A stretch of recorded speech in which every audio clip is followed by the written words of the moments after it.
My name is Tristan Sharps. I'm the Artistic Director of Dream, Think, Speak, and I'm currently standing right in the center of downtown Gwangju. Gwangju is a major city in the southwest area of South Korea, and I'm right in the middle of a 4 square kilometer area, pedestrianized shopping paradise. It's incredibly intense. There's a lot of music that's playing through speakers all around me. You might be able to hear a little bit of it. It's completely densely packed with people. It's densely packed with people throughout the day, right into the evening. So it's a very intense, very sort of vibrant area. It's very well known for its shopping, but what is perhaps less well known, certainly outside of the country and outside of the region, is that Gwangju is very important historically for an event, or a series of events that took place in May 1980 and beyond, when there was an uprising in favour of democracy, which was led by the students of Gwangju at the time, but was joined in by many people, many of the other inhabitants of Gwangju, and this uprising was brutally suppressed by the government at the time, who sent in paratroopers, and a lot of people were killed. And it's something that has really marked a very significant point of history that has really marked this city, but has also had a big impact, a wider impact throughout the country and also throughout the region.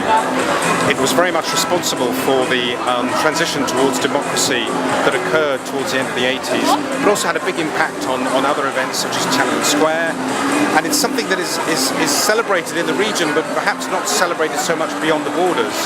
And when I first came to Gwangju, I became very inspired by these events, and I was very keen that Dream, Think, Speak should create something that was inspired by what happened in May 1980.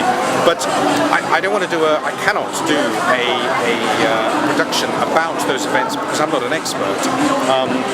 But what I really wanted to do was I wanted to imagine what it would be like for the people who died during those events back in 1980.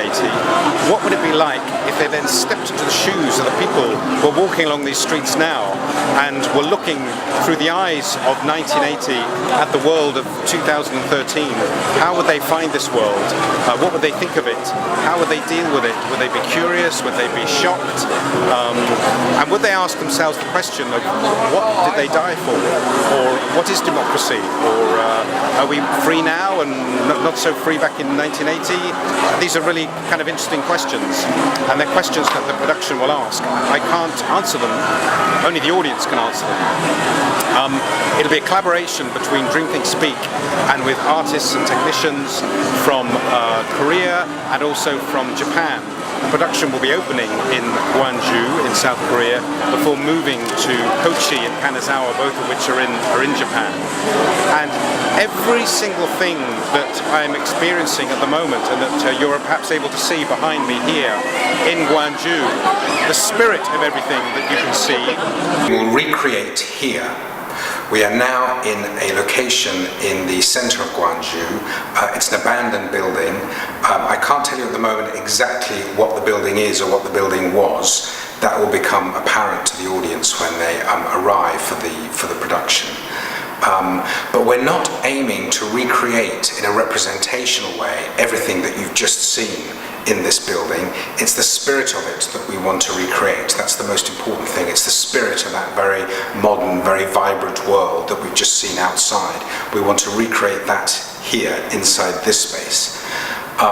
The production is also going to be moving on to 2 other spaces. One is in Kochi, the other is in Kanazawa. They are both very different buildings. I can say now that the building in Kochi in Japan is an art gallery, which is a completely different kind of building to this one, and also very different to the building where the show will be recreated once again in Kanazawa, also in Japan. So in the art gallery world, I think that extraordinary, vibrant world, which also exists in Kochi, in Kanazawa, in Tokyo, in London, in Paris, in so many cities around the world, we're going to recreate that in a slightly different way. Because it's an art gallery, the context is different. We're going to recreate it much more as an installation, as if it was an installation that was in the art gallery.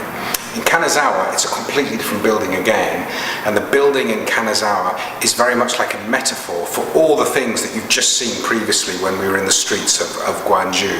And our plan there will be to literally reignite the building exactly as it was. It's also an abandoned building currently. We are premiering here in Gwangju.